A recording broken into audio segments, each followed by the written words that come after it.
Welcome to the Jockey Club, a podcast looking at the movie Let It Ride, one scene at a time. My name is Dan Delgado, and we're at historic Hialeah Park where one man is having the best day of his life. I'm having a good day. So come on in and hang out while we talk about this day and the greatest movie of all time, Let It Ride. Don't worry about that guy at the door. I've got you covered. You can even take my seat to the Jockey Club.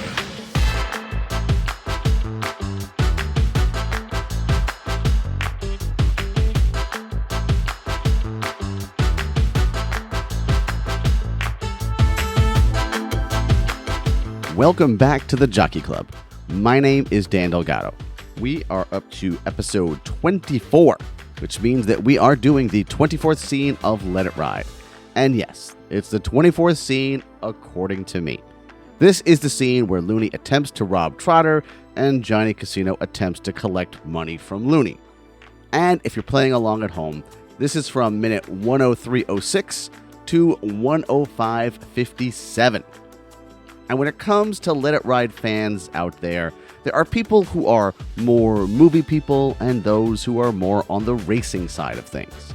Joining me at my usual table is someone who definitely falls in the latter category, the wonderfully named Andrew Champagne.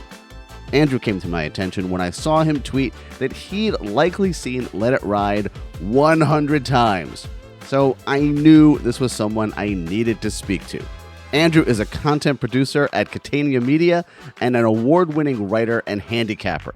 He's also spent time at the Daily Racing Forum, TVG, HRTV, and the Saratogian.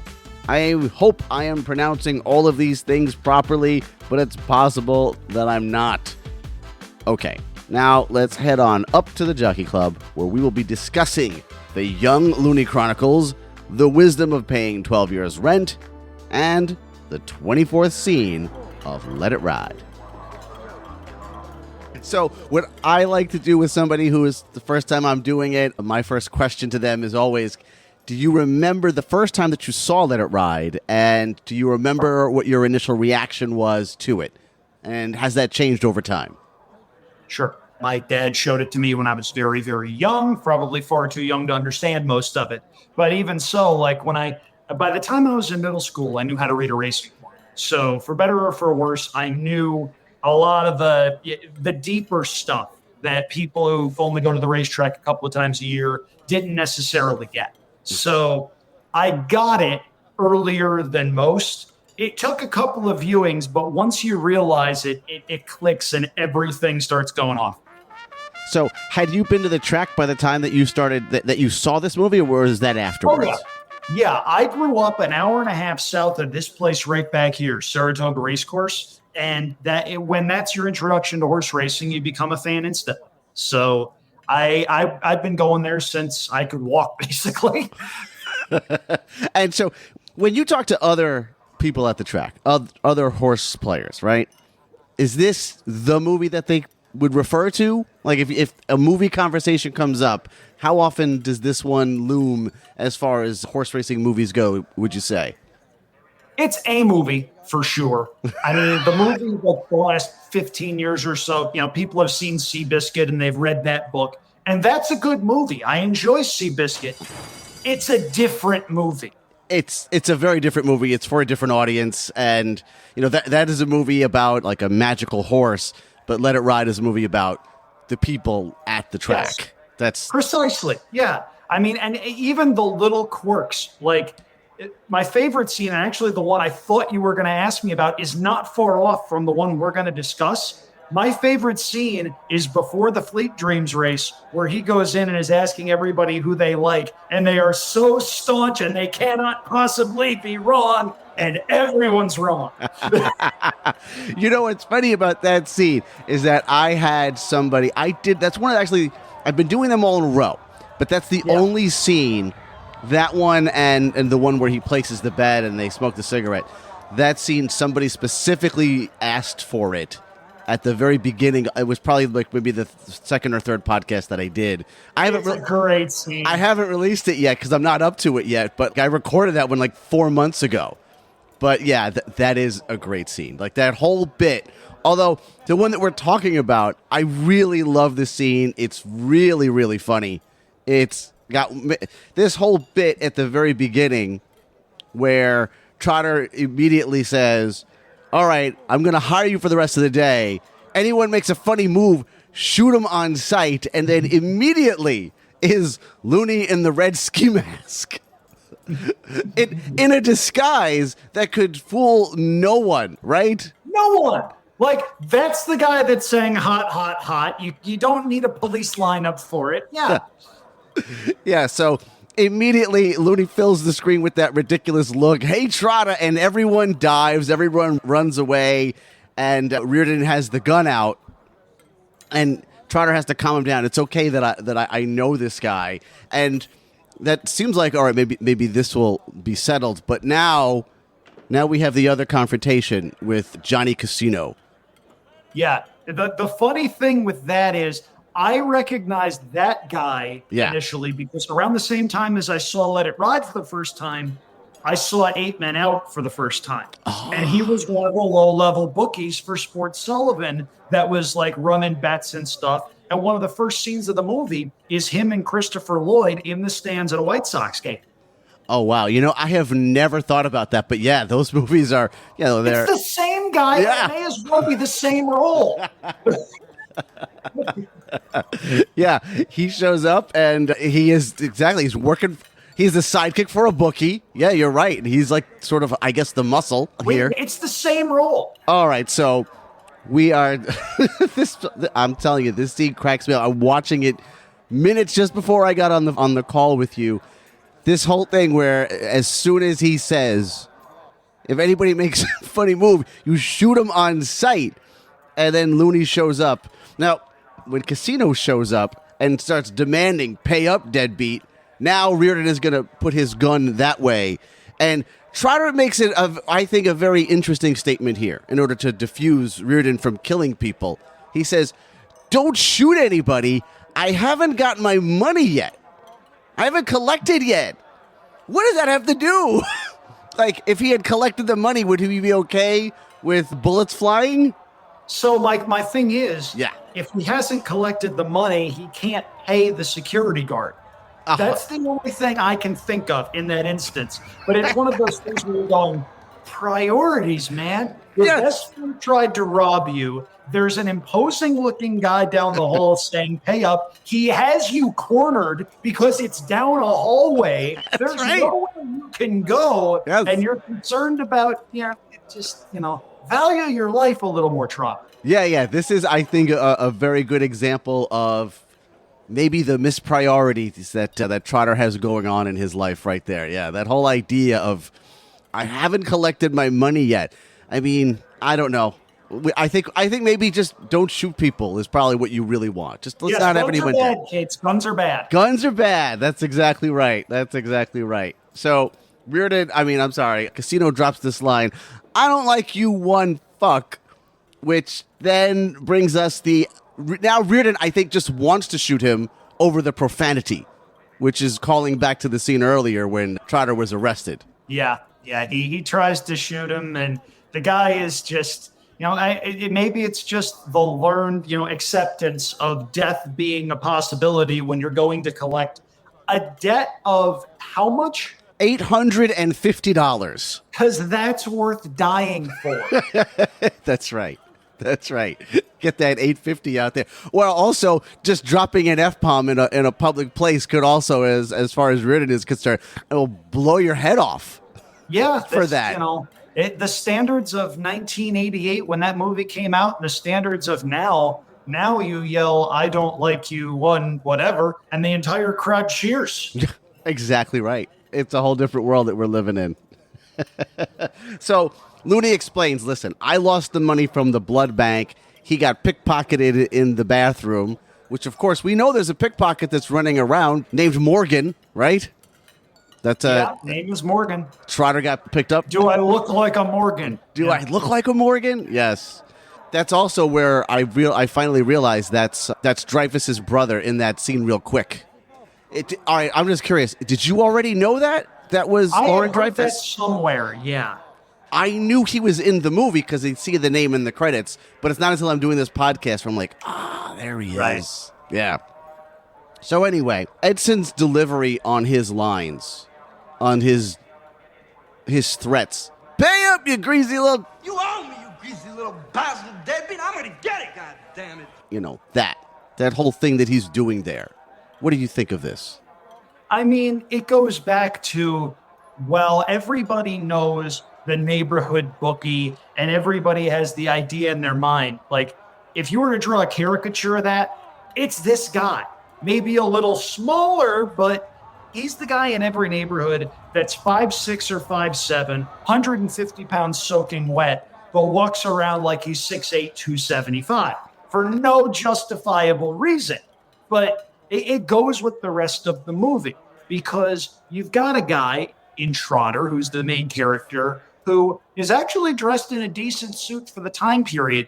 He's a cab driver.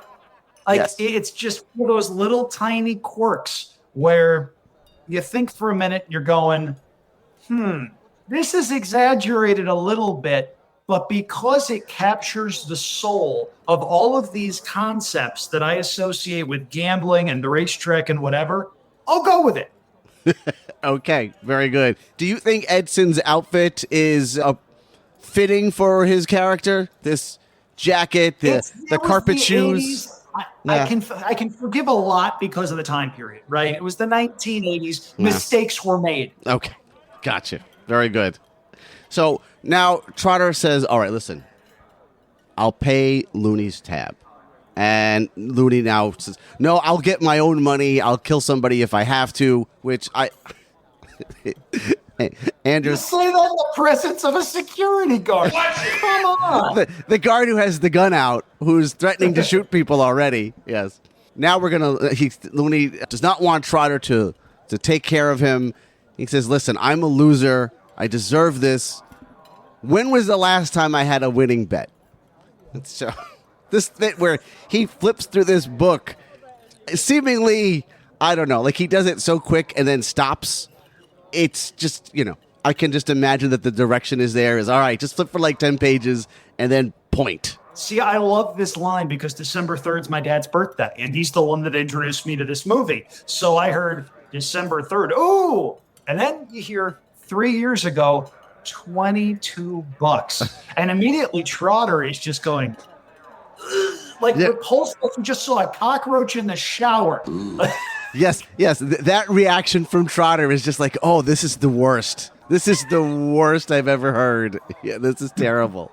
But here's the other thing. Tell me. So if he hasn't had a winning week in 3 years, and he owes $850, like there's some drips and drabs in there, and maybe it's one of those things where he's like picking 6 games on the NFL slate. He's going 3-3 and losing on the rake, and then he just has one gigantic bad day.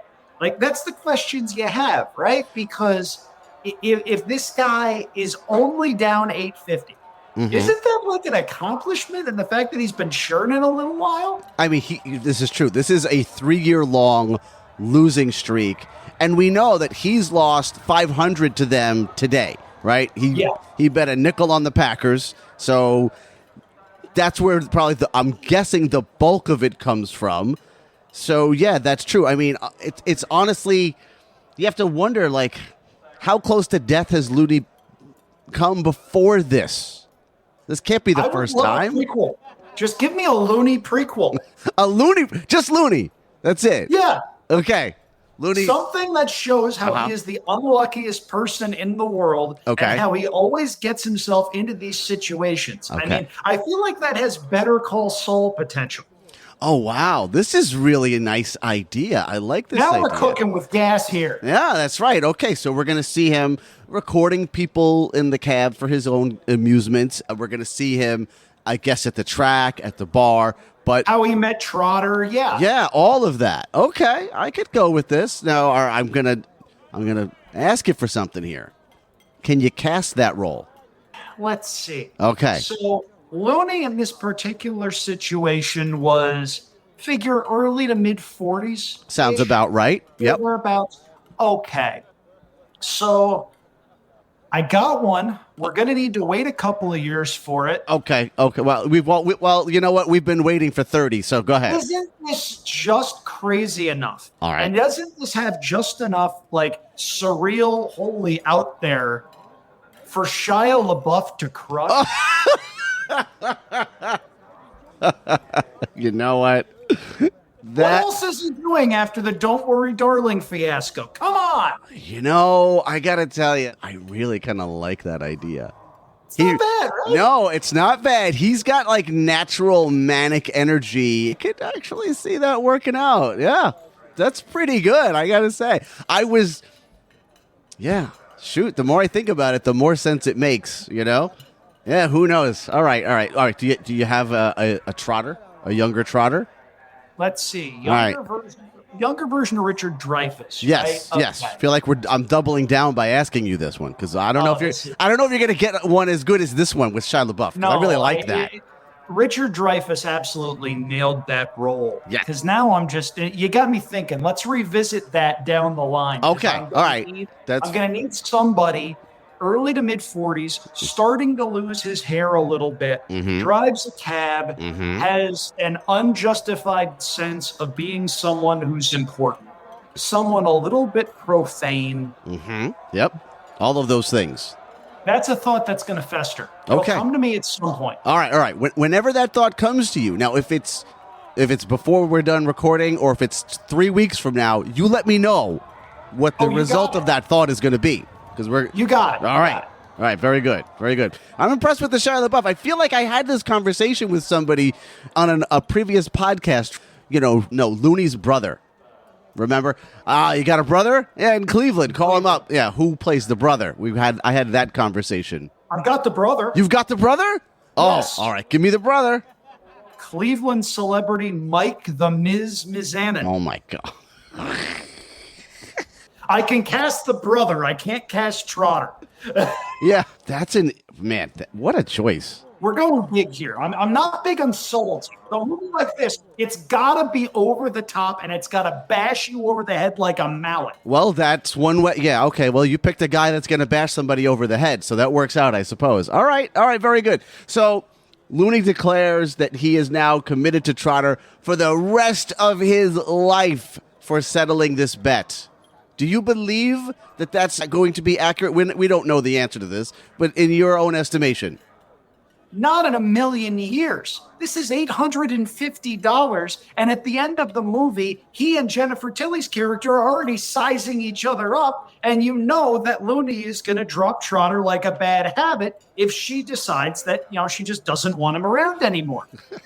So this is not going to last. This promise for the rest of my life. No, that has the average lifespan of someone on horse racing Twitter saying they're quitting horse racing forever, and then an hour later they're back with the late daily double. Okay.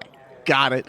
That sounds about right. This is exactly kind of how I've looked at it. I've never thought about it too much until over time as I get older. I'm like, yeah, I don't know how good that promise is going to be. I mean, considering his reasoning for being upset with Trotter to begin with, because he snuck around and bet and screwed him, which makes zero sense whatsoever. It just feels like, that's a flimsy promise there. I've got Trotter. Oh, it happened. Yes. It happened. All right, everybody. Hang in. Andrew is now going to unveil his choice for a younger Trotter. Nick Offerman. Nick Offerman is bigger. The size is... Well, you make him lose a little bit of weight. I mean, he's actually started to slim down a little bit. He's lost the mustache. He's going to wind up losing some of his hair. And also, if you wind up doing that, you get Megan Mullally as a potential side character. That's got legs, and she's hilarious. Okay, that's not bad, but Nick Offerman's got to be like in his 50s. He's older than Trotter was. Are you going to tell me that... You can play games with makeup that you couldn't play games with in the mid-1980s. Okay. It would be believable, and you'd also be able to have somebody who's capable of both hitting the comedic high notes and some of the dramatic stuff, because Nick Offerman is freaking awesome at everything he does. I would agree with that part. All right, so I've got Nick Offerman. I'm keeping track of this, by the way. Good. We're formulating a cast, and if right. we wind up shopping this around to some desperate film studio, they won't have to do any of the legwork. They'll just have to make phone calls. That's right. We'll just fill it in for you. We got everything. All right. So they have this nice little hug. Everything's all fine. Johnny Casino's rolling his eyes at them. Now we're going to count the money. Now we're going to move to this part where, all right, you're getting your $69,000. And I got to tell you, it took me forever to figure out exactly what Trotter was saying. So we're now going to have a scene that's almost the opposite of the scene we had earlier, where he won $710 and he declared himself to be rich. Yeah. We're going to count out. All right, so here's what we're going to do with the money. All right, you ready, Andrew? Yeah. We're going to send 5 bottles of Andrew champagne to the Fleet Dream stall. The highest cost champagne you can buy. Hey, we're going to do 2 dozen roses to the owner. Now, is this it in like a malaprop? Did he do this backwards? It seems like you would send the roses to the stall and the champagne to the owner, but he says it backwards. Yeah, there's not a lot of clear thinking here, and I'm going to stop you when you get to one point of this because it completely disproves the notion that he's broke. But keep going. All right, go right ahead. All right. So, and also a case of light beer to the jockey. Ha ha ha. I'm not kidding. And now he's doing his Trotter math, right?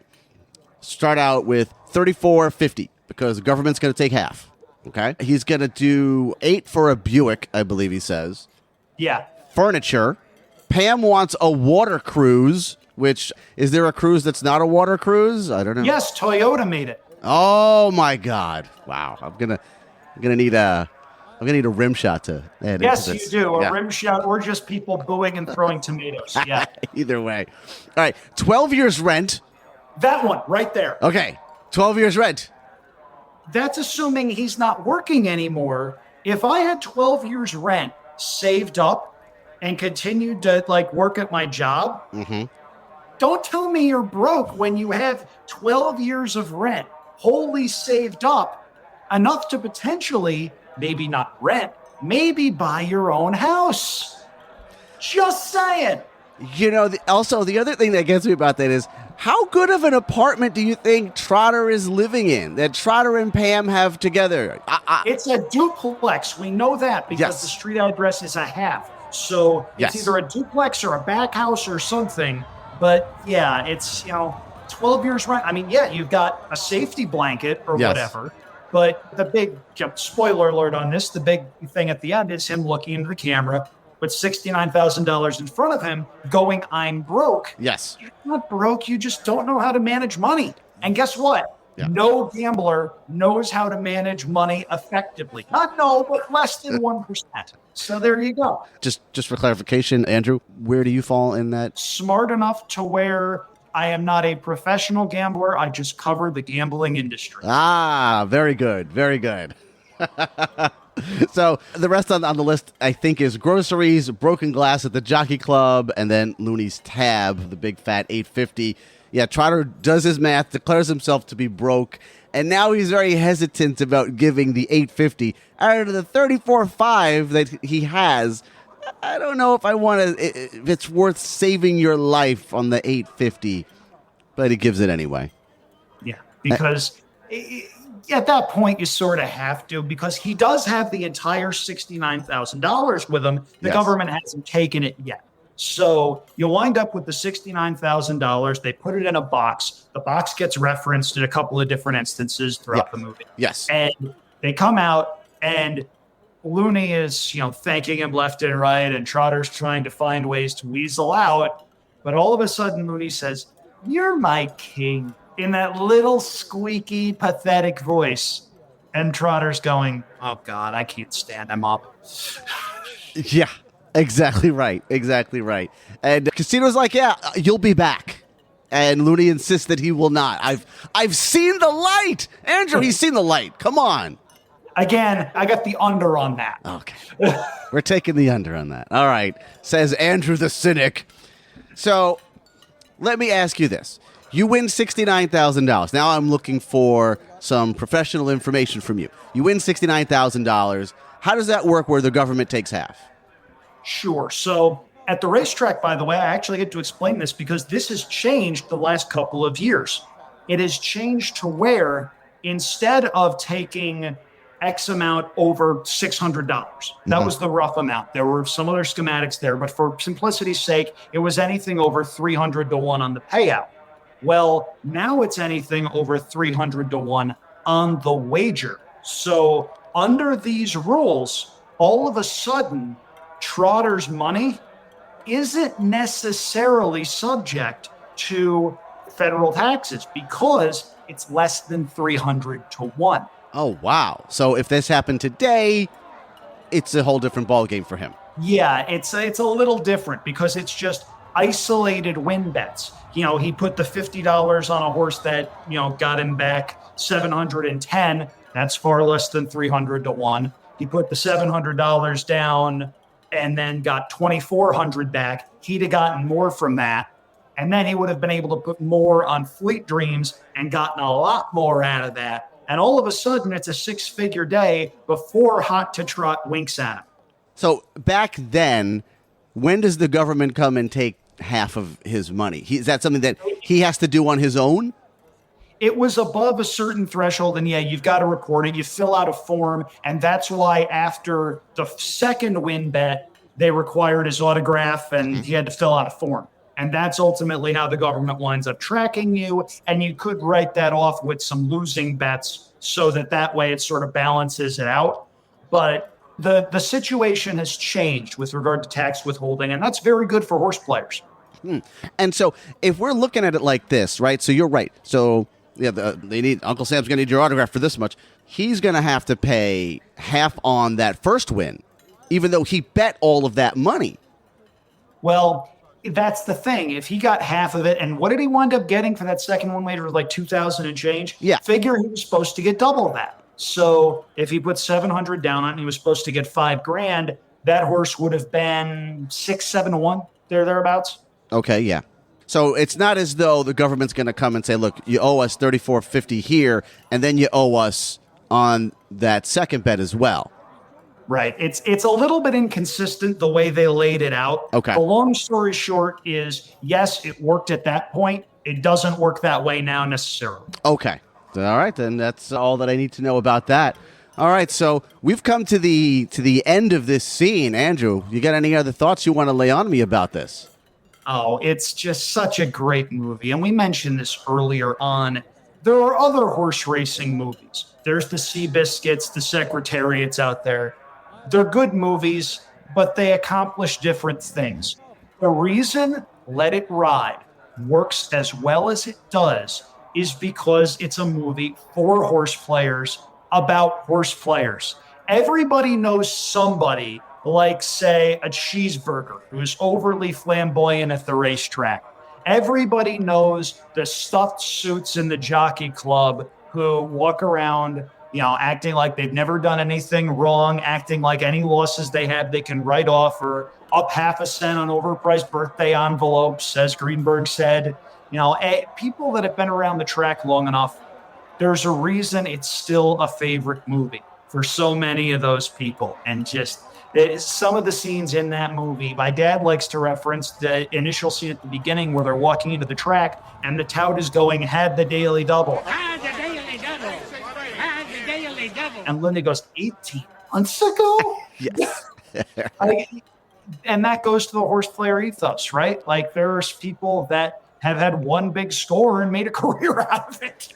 Yes, exactly. I kind of speculated on that guy. Like, did he get the daily double that one time in his life, and now this is what I'm going to do? I'm going to sell tip sheets forever, just based on that. As Trotter figured out, that's a lot of money. That's a lot of money.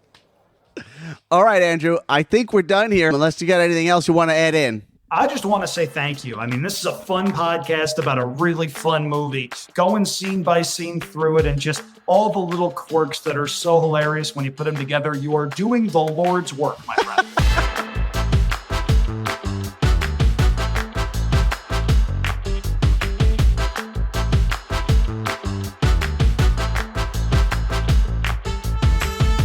Thank you for listening to this episode of the Jockey Club. This episode was hosted and produced by me, Dan Delgado. Thank you to my special guest, Andrew Champagne. Our theme music is from Epidemic Sound. Our cover art is by Sean Labrie. Now, if you enjoyed this episode, and yes, I'd like to think that you did enjoy this episode, then you can help the show out by buying me a coffee. This is really a thing. There is a link to it in the show notes on how to do it, and a couple of you out there have actually done it, and these are people that I hold near and dear to my heart. Now, if you're saving up all your pennies to bet on the long shot, I understand. You can still support the show by leaving a free 5-star review on someplace like Apple Podcasts or Spotify or wherever you may be listening to this. Also, check the show notes for a link on how to buy yourself some Jockey Club merch. Yes, that's a thing too. You can also contact me through email if you want. It's Dan@moviemaker.com. I am always on Twitter @_Dan_Delgado, or even better, I am on the Repod app, which is a great way to not only to listen to podcasts, but to interact with podcast hosts like myself. Find it in your app store and come on by and say hello. This has been Dan Delgado for the Jockey Club. And remember, sometimes you could be walking around lucky and not even know it.